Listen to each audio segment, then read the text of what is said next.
Hello dear students, today we will discuss class 7th chapter number 4 civics, growing up as boys and girls. This is chapter number 4. Being a boy and a girl is an important part of one's identity. एक लड़का या लड़की होना हमारी identity का part होता है. जब भी हम कोई फॉर्म फिल करते हैं तो हमसे जेंडर पूछा जाता है, व्हाट इज जेंडर, मेल और फीमेल. सो ये हमारी आइडेंटिटी का बहुत बड़ा पार्ट है. 6th क्लास की बुक में हमने पढ़ा था कि बॉय और गर्ल ये diversities created by nature, created by God, so we should accept these diversities. आज हम डिस्कस करेंगे एज अ बॉय और एज अ गर्ल जब हम बड़े होते हैं तो हमें क्या क्या एक्सपीरियंस होता है. The society we grow up in teaches us what kind of behavior is acceptable for girls and boys. Society ने कुछ रूल्स डिसाइड किए जिसमें हम रहते हैं as a boy and as a girl. Girls हो थोड़ा धीरे बात करो, बॉयज हो you are free, boys you can't cry, तुम लड़के हो बी स्ट्रॉन्ग, तुम नहीं रो सकते हो. ऐसी बहुत सारी बातें हमारी सोसाइटी ने डिसाइड किए कि यस तुम लड़के हो तो तुम ये काम करो, तुम लड़की हो तो तुम ये नहीं कर सकती. ऐसी ही चीज़ों पे आज हम डिस्कस करेंगे. We often grow up thinking that these things are exactly the same everywhere. Even जब हम बड़े होते तो हमें फील होता है कि पूरे कंट्री में ये चीज़ें बॉयज़ और गर्ल्स में जो डिस्क्रिमिनेशन है हर जगह सेम है. But do all societies look at the boys and girls in the same way? No. Every society have some different rules for girls and boys. We will try and answer these questions in today's chapter, and we will also look at how the different roles assigned to boys and girls prepare them for their future role as a man and as woman. As we know, आज के girls ही कल की woman बनेगी. आज जो आप boys हो कल एक मैन बनोगे. तो आपका फ्यूचर में क्या रोल होगा, सोसाइटी कैसे कुछ रोल डिसाइड किए सोसाइटी ने सबके लिए. जैसे घर का काम करेगी तो ओनली लड़कियां, ये सोसाइटी ने डिसाइड किया. तो कैसा होता है वो आज हम डिस्कस करेंगे. We will learn that most societies value men and women differently. उनकी सोसाइटी में वैल्यू भी मैन और वुमेन्स की अलग है. The roles womens play and the work do are usually valued less than the roles men play and the work they do. Because you are a boy, your work is more valuable. ऐसा क्यों होता है society में कि same काम अगर आदमी किसी होटल में खाना बनाता है तो उसका सेफ है, वो उसके ज़्यादा ही वैल्यू है. वो घर में हमेशा खाना बनाने वाली किसी भी वुमन की उतनी रेस्पेक्ट नहीं है. तो सोसाइटी अलग तरीके से वैल्यू देती है. In this chapter, we will also examine how inequalities between men and women emerge in the area of work. कैसे ये डिफरेंस है वो हम देखेंगे. As in chapter number 2, we discussed about the civil rights movement. As we know, there is a discrimination between men and women. And this discrimination is based on gender. भेदभाव gender के base पे is a common civil right violation.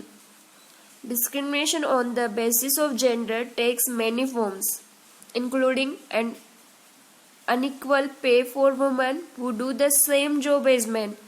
Women were killed in the past. Infanticide. Infanticide means जब वो छोटे लड़की अपनी बच्चा अपने माँ के पेट में तभी उसको मार देते थे क्योंकि वो एक लड़की है. Because the parents could not bear to give money to the bride groom.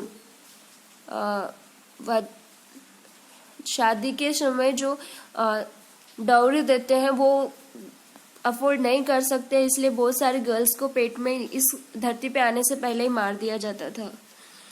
People never knew the actual power of a female. They always had a negative thinking about girls. So we will try to solve these problems. We will discuss about these problems. क्यों society में उनकी value कम है, एक नया सोचने का तरीका आपको इस लेसन को पढ़ने के बाद मिलेगा. Growing up in Samoa in the 1920s. Samoa Islands are part of large group of small islands in the southern part of Pacific Ocean. Pacific Ocean में समोआ एक आइसलैंड है. वहाँ पे पूरे वर्ल्ड की में ही हर सोसाइटी में मैन एंड वुमन को एक अलग रोल दिया गया है. कैसे उसमें डिस्क्रिमिनेशन है, तो हम समोआ एक आइसलैंड जो पैसिफिक ओशन में है उसके बारे में डिस्कस करेंगे. In the 1920s, children did not go to the school in Samoa. India में भी सेम टाइम पे इतना अच्छा एजुकेशन रेशो नहीं था. In Samoa Islands, when the babies started walking on, they were left under the care of their older brothers and sisters. Children as old as 5 years looked after their younger siblings.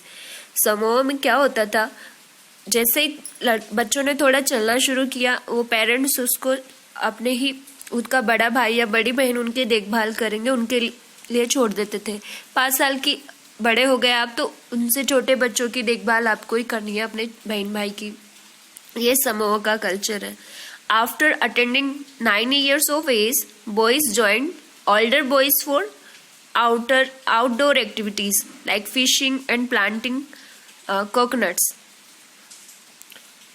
एक boy Samoa society में जो 9 years का हो गया, वो जो एक group होता है बॉयज का, उनको ज्वाइन कर लेता है. उनका काम क्या होता है, सोसाइटी ने क्या काम डिसाइड किया है समोआ में बॉयज के लिए, वो फिशिंग और प्लांटिंग के लिए बाहर जाएंगे, बाहर का काम करेंगे. However, girls continued looking after the younger ones. जबकि गर्ल्स को घर के अंदर ही रह के अपने छोटे बहन भाई की देखभाल करना है, ये समोआ सोसाइटी ने डिसाइड किया था. When girls became teenagers, जैसे 14 years of age, they were allowed more freedom as they could then go for fishing and plantation activities or help their mothers in cooking etc. Boys only 9 year age में सभी freedom लेती है, उनको मिलती है, उनको वो बाहर जाके काम कर सकते हैं. पर गर्ल्स को 14 years की एज होने तक वेट करना पड़ेगा, तभी वो घर से बाहर जाके कुछ काम कर सकती है, नहीं तो अंदर ही मम्मी की को कुछ कुकिंग में हेल्प करेगी. तो समोआ जो पैसिफिक ओशन के एक आइसलैंड में भी ऐसा ही है. मेन के काम को ज़्यादा वैल्यू दिया गया है, वुमेन्स के काम को कम, उनको कम माना जाता है. 14 years का होने तक गर्ल चाइल्ड को वो अंदर ही रहने के लिए बोलते हैं, जबकि बॉयज 9 years की एज में भी बाहर जाके काम कर सकते हैं. Here in this picture you can see a class 7 Samoa child in his school uniform. अभी at present time Samoa students बच्चों ने भी स्कूल जाना शुरू किया है. 1920s में उनका एक्सपीरियंस एकदम अलग था. Now tell me, in what ways do the experience of Samoa children and teenagers differ from your own experience of growing up. आपका उनसे एक्सपीरियंस, समोआ के बच्चे जो सिर्फ प्लांटेशन या फिशिंग के लिए बॉयज़ बाहर जाते थे, गर्ल्स ओनली अपने छोटे बहन भाई के घर पे केयर करती थी, उनसे आपका एक्सपीरियंस कैसे अलग है. जैसे आप अभी स्कूल आते हो, वैसे आप कैसे आपका एक्सपीरियंस अलग है. अपना एक्सपीरियंस कमेंट बॉक्स में बताइए मुझे. Is there anything in this experience that you wish was part of your growing up. ऐसा कुछ है जो आप सोचते हो कि हाँ, मुझे भी समोआ चाइल्ड जैसा ऐसी लाइफ, उनकी लाइफ का कोई पार्ट जो आपको पसंद आया हो.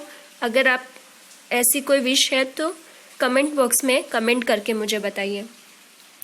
समोआ आइसलैंड्स में बॉयज़ और गर्ल्स का बड़े होने का एक्सपीरियंस हमने देखा. Now we will see growing up male in Madhya Pradesh in 1960s. Madhya Pradesh, part of central part of our country, ऐसा राज्य जो एकदम केंद्र में है, वहाँ 1960s में बॉयज़ और गर्ल्स का बड़े होने का एक्सपीरियंस कैसे अलग था वो अभी हम डिस्कस करेंगे।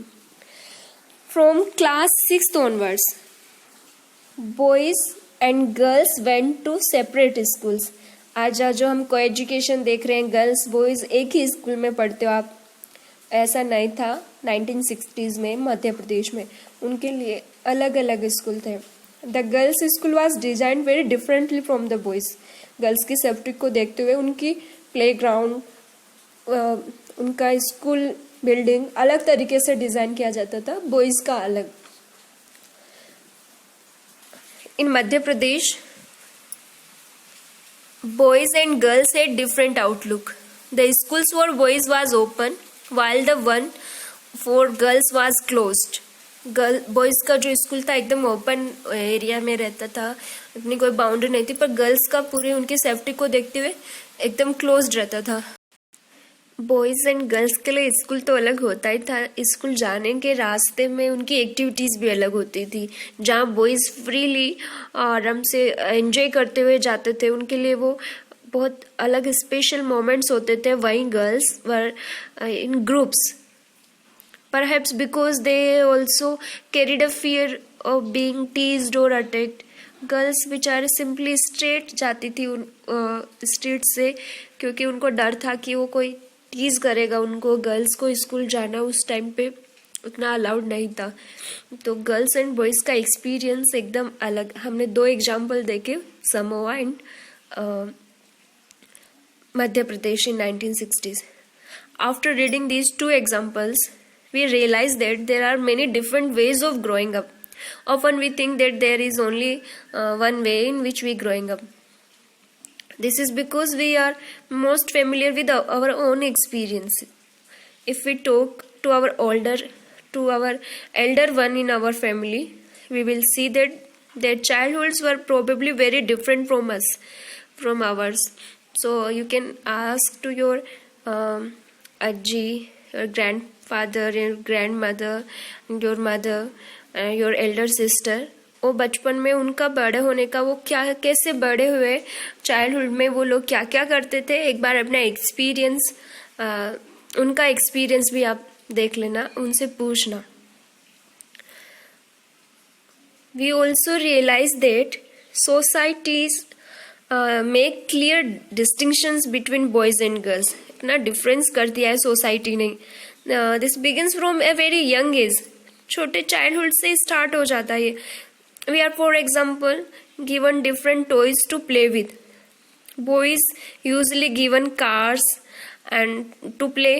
कार खेलते, कार गेमिंग करते हैं वो लोग, क्रिकेट खेलते हैं। पर गर्ल्स को वो डॉल्स दी जाती है। उनको ऐसे उनके माइंड में चाइल्डहुड से ये बिठा दिया जाता है कि हाँ तुम्हें घर ही संभालना है बड़े होके, ये तुम्हारे लिए डोल है, तुम किचन का सेट लगाओ, तुम यही सब गेम्स खेलो। जबकि बॉयज़ को ज़्यादा फ्रीडम दी जाती है चाइल्डहुड से। Boys usually given cars, cricket and badminton toys. Both toys can be a lot of fun to play with.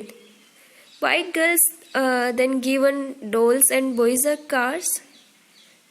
क्यों? ओके, कमेंट करके चैट बॉक्स में बताओ मुझे, कमेंट बॉक्स में। ऐसा ये अलग अलग टाइप के टॉयज क्यों दिए जाते हैं, ये क्या फेयर है? If we think about it, this difference created in the smallest and most everyday things, how girls must dress, what games boys should play, how girls need to talk softly और boys need to be tough. All these are the ways of telling children that they have specific roles to play when they grow up, when they will grow up as men and women. Later in the life, this affects the subjects we can study, the careers we can choose. ये हमारे unconscious mind में बहुत effect डालता है। तो इसलिए boys और girls को जैसे बड़े होने के, शादी होने के बाद, वो बॉयज़ को जो चाइल्डहुड में फ्रीडम दी गई, तो वो अपनी वाइफ को या जो भी अदर वुमेन्स है उनको कम वैल्यू करेगा, उनके वर्क को उन पे ऑर्डर देगा। क्योंकि उसने ज़्यादा फ्रीडम एंजॉय की चाइल्डहुड में, जबकि वुमेन्स को गर्ल्स को चाइल्डहुड से ऐसी ट्रेनिंग दी जाती है कि हाँ उनका रोल क्या है फ्यूचर में, ऐसे सॉफ्टली बात करना है, वो ज़्यादा फ्रीडम का तो सोचना ही नहीं है दिमाग में. And this is in most societies including our own. The roles mens and women play और the work they do are not valued equally. Men and women do not have the same status.